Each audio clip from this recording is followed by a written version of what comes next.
Europe 1, 7h25, Thomas Soto.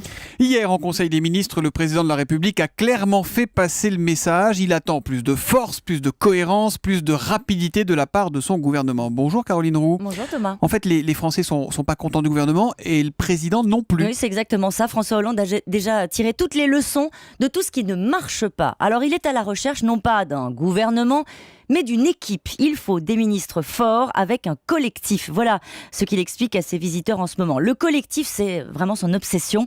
Mais ne lui parlez pas de la Dream Team, vous vous souvenez, c'était à l'époque de Lionel Jospin. Comme le confient ses proches, pour lui, c'est de la nostalgie. On était en période de cohabitation, rien à voir. Une équipe plus compacte, comme on le dit dans son entourage. C'est vraiment le mot qui est choisi. Mais comme c'est François Hollande, il tempère, il ne veut pas non plus de super ministère qui compliquerait encore l'organisation. Équipe resserrée donc, mais surtout expérimentée, comme le résume un fidèle.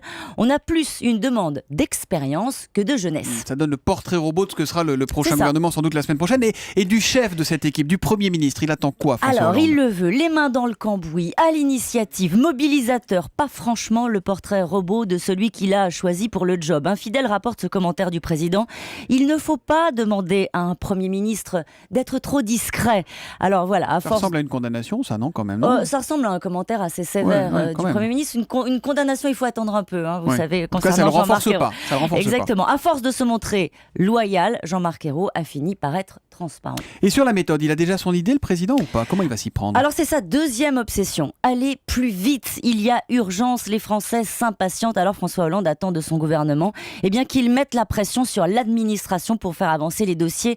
En fait, après 2 ans au pouvoir, le président découvre l'inertie de l'appareil d'État, la lourdeur sur le pacte de responsabilité lui fait regretter les dossiers défense où il suffit de décider pour voir les militaires débarquer avec leur sac à dos sur le terrain 24 heures après. Aller plus vite pour répondre à l'impatience, mais aussi cibler les efforts sur quelques priorités. C'est vraiment son credo du moment. Trop de réformes tue la réforme. D'accord, mais alors, il veut donc une équipe mobilisée, resserrée, expérimentée. Si je résume, il veut un Premier ministre entraîneur pour aller plus vite, sur quelques priorités. Mais quelle priorité ? Il va faire quoi ?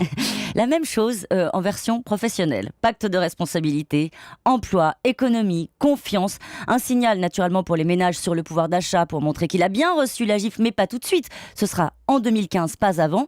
Il a donc accepté de sacrifier les hommes, mais sur le fond, ce sera, vous l'avez compris Thomas, plus vite et plus fort. Reste une question, ça sera avec qui ? Mais ça, c'est la suite au prochain épisode. Ça va venir vite, visiblement. L'info politique de Caroline Roux, tous les matins à 7h25 sur Europe 1. Bonne journée, Caroline. À demain.